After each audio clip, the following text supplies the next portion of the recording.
Dunia pondok pesantren yang di dalamnya terdapat para santri yang bermukim di dalam asrama memiliki segudang aktivitas kesibukan selama 24 jam. Kegiatan tersebut dipenuhi dengan rangkaian pengajian, menimba ilmu agama dari kitab-kitab salafi dan kegiatan ritual ibadah kepada Allah Subhanahu wa Ta'ala.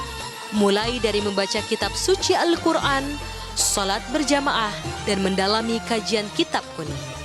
Tidak hanya itu, pondok pesantren yang dibangun oleh Kiai Haji Pupu Mahfudin di daerah Cimarga, Kabupaten Lebak, Banten, memiliki beragam kegiatan yang berorientasi pada pembentukan skill olahraga dan keterampilan lainnya yang sangat berguna untuk mengembangkan diri di kemudian hari. Pondok pesantren tersebut bernama Darus Saadah.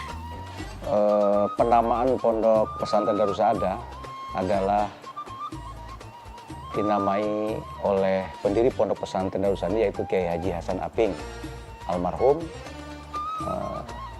orang tua saya. Mereka disebut Darus Saadah. Dar itu artinya desa, dar itu artinya kampung, Saadah itu adalah kebahagiaan kalau bahasa Indonesianya. Jadi Darus Saadah itu adalah desa atau kampung, kampung kebahagiaan. Diharapkan mungkin nama ini menjadi doa agar alumni Pondok Pesantren Darus Saadah, para santri Pondok Pesantren Darus Saadah, guru-gurunya, pimpinan Pondok Pesantren Darus Saadah ini mendapatkan kebahagiaan dunia dan akhirat. Pondok Pesantren Darus Saadah ini berdiri pada tahun 1987.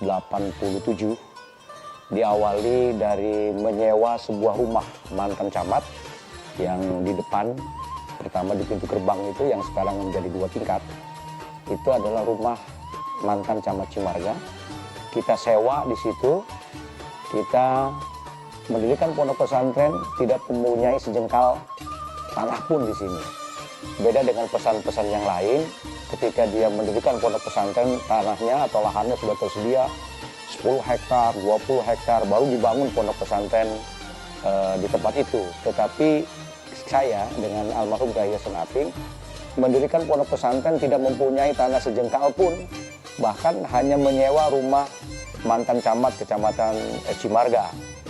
Terus kita berkembang karena kita mempunyai prinsip intan surullaha yansurkum. Jika kalian menolong Allah, Allah akan tolong kalian.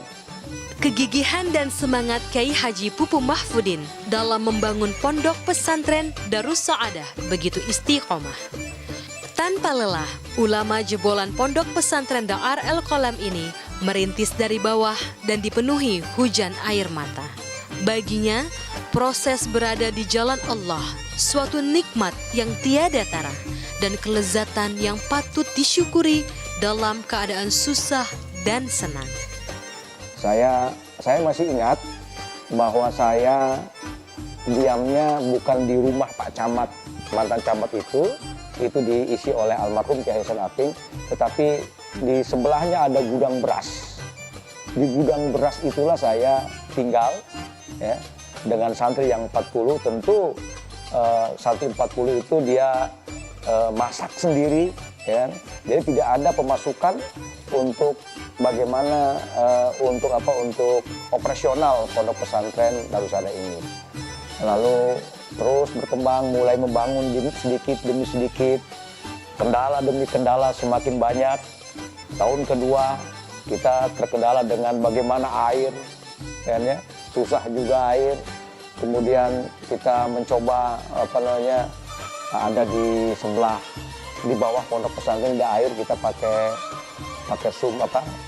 mesin air, kita tarik ke sini, ya, dengan susah payah, ya kan?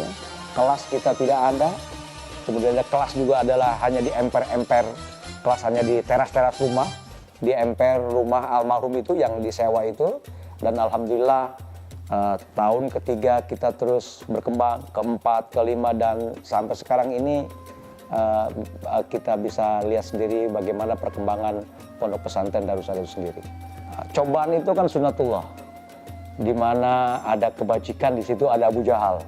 itu pasti ya. Sebagaimana Rasul kan ada kebajikan pasti Abu Jahal. Tetapi tantangan yang saya rasakan tidak seberat apa yang dialami oleh Rasulullah Shallallahu Alaihi Wasallam. Tentu tantangan itu banyak, cemoohan, ya kan ya. Bagaimana sebesar Ustadz Pupu yang masih kecil, ya kan ya, baru lulus pesantren dari pondok pesantren Darul Qolam, bisa mendirikan sekolah yang formal yang disebut dengan modern. Oh, dalam mindset mereka yang namanya modern itu dengan gedung yang mewah, ya kan ya, fasilitas yang baik, kemudian tanah yang luas, kemudian apalagi sarana dan prasarana pondok pesantren yang mencukupi. Itu yang disebut modern dalam mindset mereka. Padahal yang dimaksud modern pondok pesantren modern itu adalah sistemnya yang modern, bukan bangunannya. Saat ini, Pondok Pesantren Modern Darus Saadah, Desa Cimarga Lebak, Banten, telah berdiri kokoh dan dipenuhi santri dari berbagai daerah di Indonesia.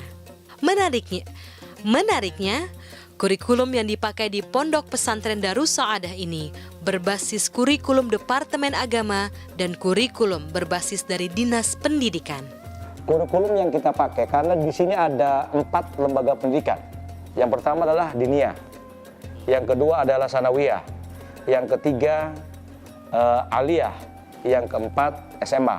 Nah, metode mengajar kita, karena ini saya lulusan Pondok Pesantren Darul Qolam, tentu metode kurikulumnya juga mengadopsi dari Pondok Pesantren Darul Qolam untuk muatan pondok pesantrennya. Kemudian untuk kurikulum yang formalnya, kalau sanawiyah kita berpedoman kepada kurikulum yang diberikan oleh Departemen Agama. Untuk aliyah sama Departemen Agama, sedangkan untuk SMA kita tentu kepada Dinas Pendidikan. Tetapi bukan hanya sudah di situ. Karena saya merasa bahwa anak-anak ini juga penting untuk mengkaji kitab-kitab kuning, yang itu kitab salafi. Maka stressing yang pertama kurikulum itu adalah bagaimana mereka dapat membaca kitab kuning dengan baik, bagaimana mereka dapat memahami kitab kuning yang baik, bagaimana mereka dapat mengamalkan kitab-kitab kuning yang baik, karena kitab kuning ini adalah acuan untuk kehidupan sehari-hari.